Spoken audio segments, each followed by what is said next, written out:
And if you, in fact, if you look, come to think of it, well, I got to look at this myself. What? Sir? Sir? Wow. Sir? Wow. What a view. This is the door to the ballroom. Grandpa?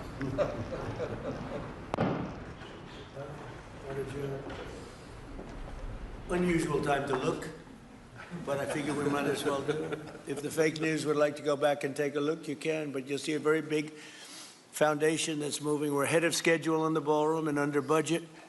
It's going to be, I don't think there'll be anything like it in the world, actually. I think it'll be the best. We went from, this is, as you know, our biggest room, which would seat 100 for dinner, maybe, if you're lucky, if you're nice and tight.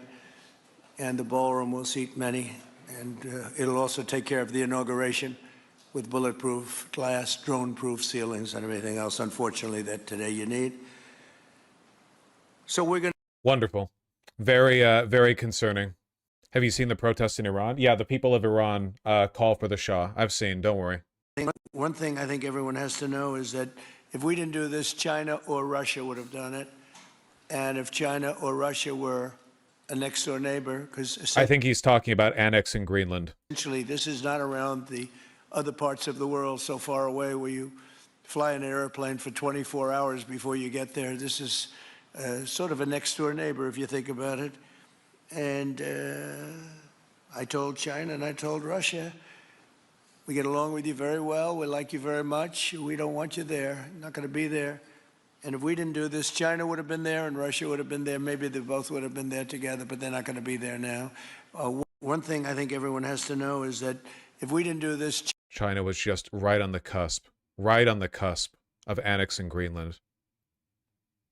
Almost So you laid the immediately, groundwork. so we can hit the ground and within the next couple of weeks, start the assessment. And then from there, we need to understand. That's what we want. We want speed and quality. Yeah, that's what we want. Thank you, Darren.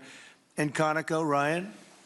Thank you, Mr. President. Appreciate the opportunity to be here, too. And you've assembled a great team. And our congratulations as well for removing one of the terrible people in the world and bringing them to justice. It was quite amazing. I think you've given hope to the people of Venezuela again, which I think is quite remarkable. He's surrounded by oil execs? Yeah. Listen to this. Marco Rubio hands Trump a note that was meant to be private, and then Trump reads it aloud. All right, thank you. You'll make it back one way or the other. You're all going to do very well. I think really very well. Marco just gave me a note. Go back to Chevron. They want to discuss something. Oh my God. Look at Marco's face. Go back to Chevron. They want to discuss something. Go ahead. I'm going back to Chevron, Marco. Thank you, Marco. Was there a question, Mr. President? Yes, go ahead, Marco. What are you saying here? Mark, if you can update us on operations in the ground and with the appropriate approvals, what you might be able to achieve. He's incredible. We really are so lucky that he's their guy. Most openly corrupt admin. Yeah, but also, like, Trump is on his way out, dude. Your Secretary of State hands you a note telling you that the oil exec wants a word with you, and you're like, just blurt that shit out. It's insane. Lolcow presidency. This is why I say he can't lie, by the way. And I think every day more evidence comes out to support that conjecture, all right? There's no filter whatsoever. If he says something, it means that is information that he was told was true. There is no fucking way this guy is capable of the mental math that it takes to simultaneously believe something but say a different thing. That's too many different realities to keep track of. Even the next 12 to 18 months, give us a little view from the ground. You bet. So today, Chevron has 3,000 employees in 4 different joint ventures in Venezuela today. And over the past 5 to 7 years, they've taken production from about 40,000 barrels a day to 240. It's just an oil conference. We're getting Cuba too. The press. Cuba have to do to avoid the same fate as Venezuela?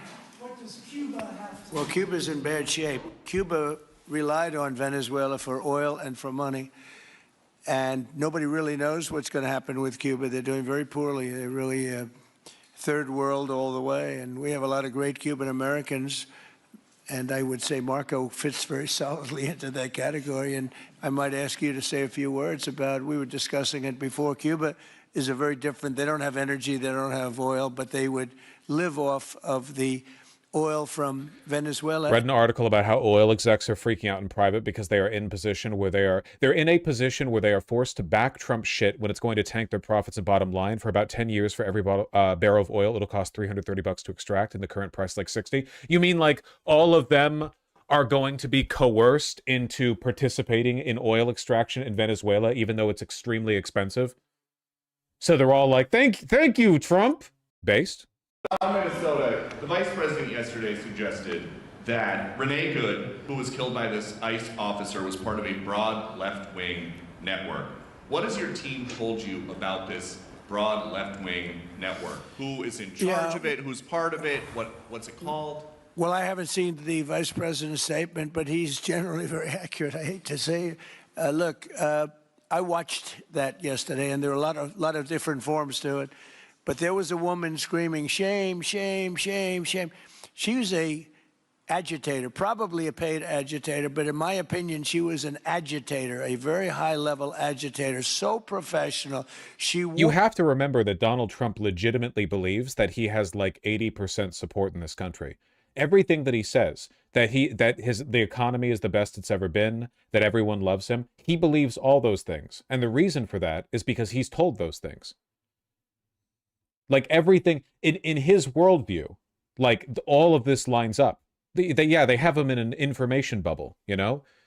He's on some fucking Truman Show shit. Wouldn't stop screaming. I said, this is Are you serious, Vosh? Does he really not see it? Yeah. Yeah, of course I'm serious. Yeah, no, 100%. He literally does not know. He has no idea what's going on in this country. Our media is complicit in this because they consistently, time and time again, refuse to ever break the bubble. God, for you to have an idea of how isolated he is mentally, like, remember just yesterday, remember the New York Times article? Remember when a New York Times reporter talked to him and they were like, do you really think she tried to hit the ICE officer with her car? And he's like, yeah, of course. Here, bring me a laptop. I'll show you. And then he, for the first time, watched the video and he was like, ooh, that one looks pretty bad. I don't know. Like, he is not aware of what's going on at all, which is why I think it's a massive strategic mistake to focus the blame on him. He is, and probably will remain, one of the least evil people, at least in terms of the effect of his administration, within the Trump administration. There are so many more people who are so much more...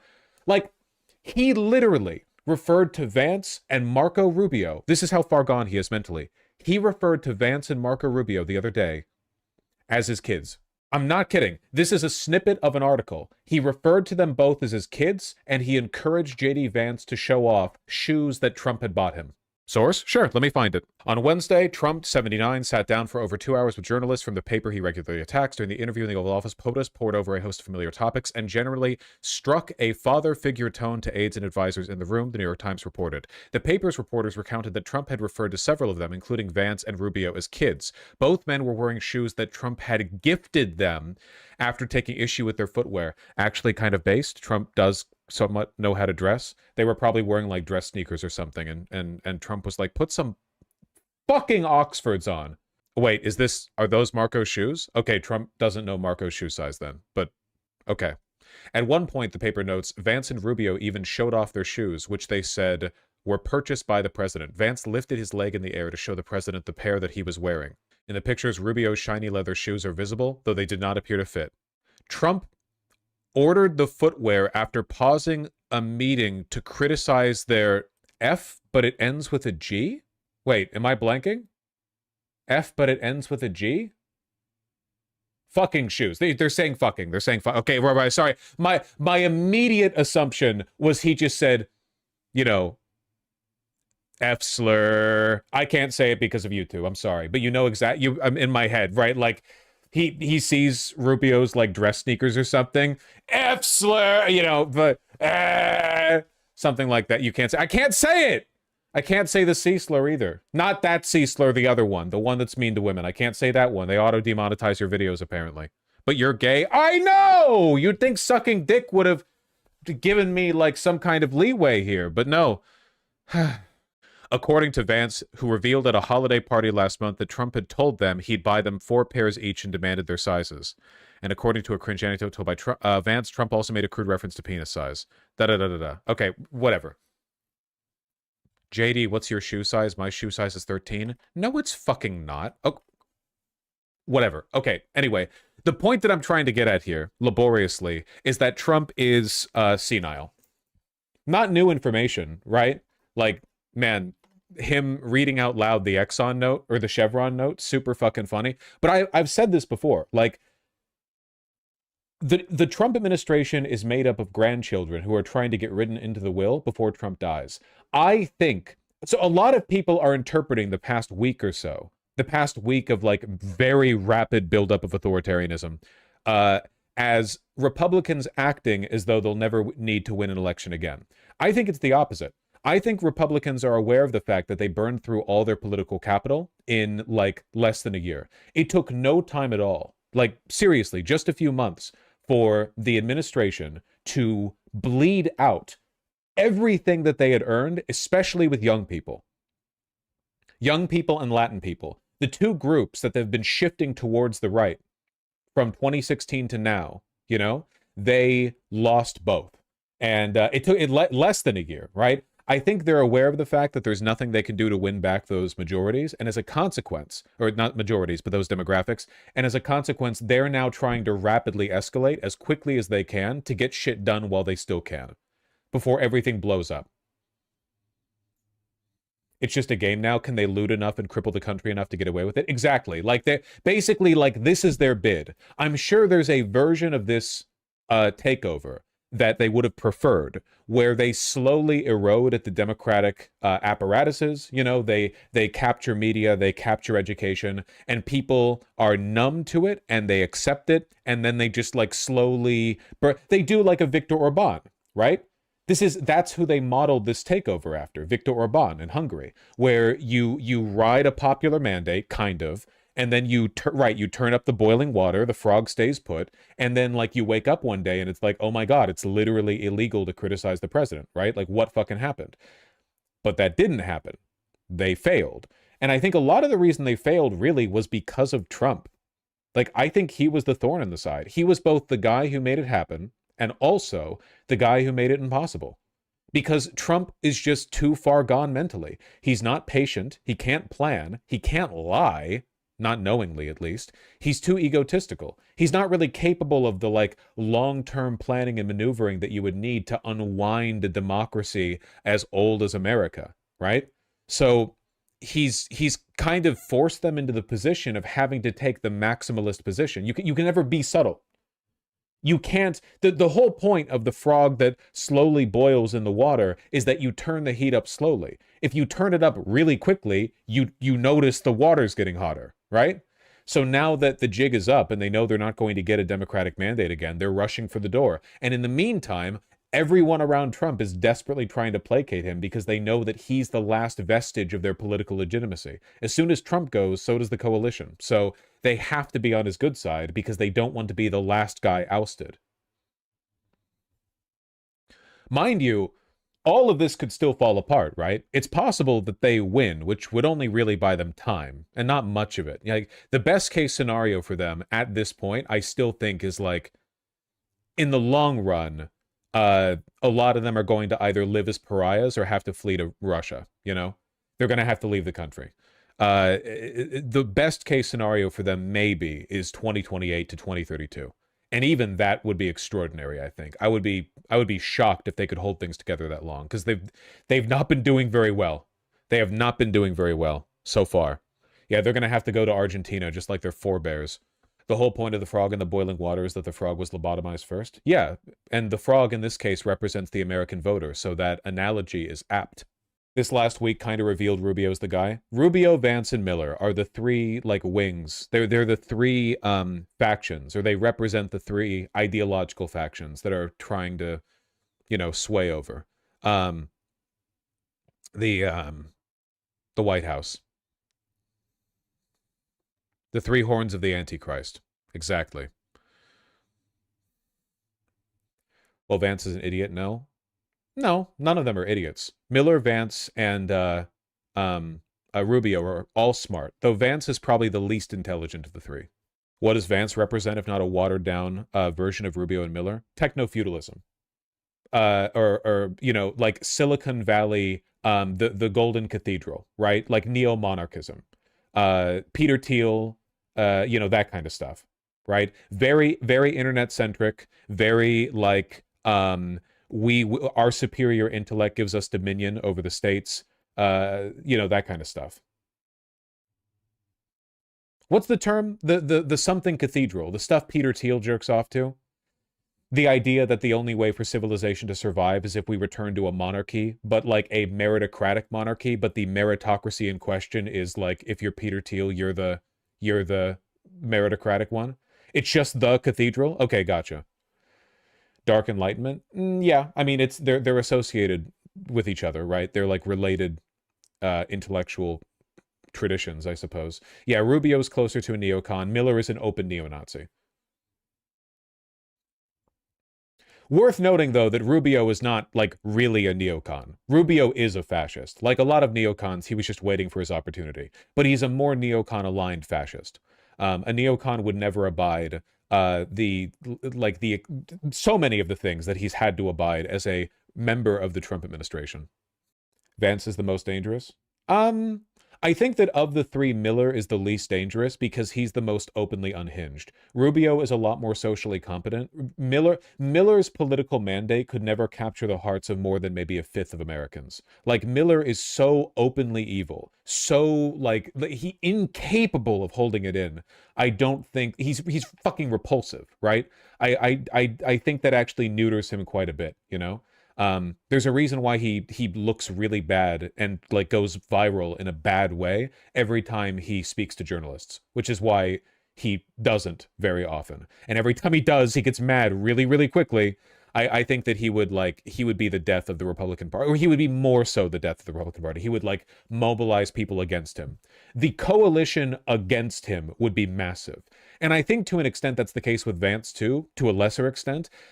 Rubio is the most competent of the three and the one most capable of like leading a coalition into the future, but I don't think he's capable of doing what Trump did. So none of them have charisma? That's not true. Rubio is relatively charismatic. Like, I would not be surprised if Trump legitimately believed he won Minnesota in all three elections.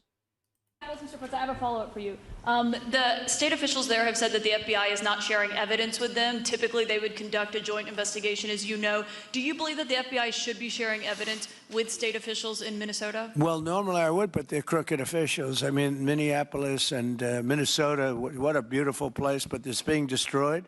It's got an incompetent governor, fool. I mean, he's a stupid person. And it looks like the number could be $19 billion stolen from a lot of people, but largely people from Somalia. They buy their vote. They vote in a group. They buy their vote. They sell more Mercedes-Benzes in that area than almost. Can you imagine you come over with no money and then shortly thereafter you're driving a Mercedes-Benz? The whole thing is ridiculous. So they're very corrupt people. It's a very corrupt state. I feel that I won Minnesota. I think I won it all three times. Nobody's won it since Richard Nixon won it many, many years ago. I won it all three times, in my opinion. And it's a corrupt state, a corrupt voting state. And the Republicans ought to get smart and demand on voter ID. They ought to demand maybe same-day voting and all of the other things that you have to have a safe election. But I won Minnesota three times and I didn't get credit for it. I did so well in that state every time. The people were crying every time after. Whatever. Pre-watched, I see you. Pre-watched. I read the text up here. Anyway, yeah.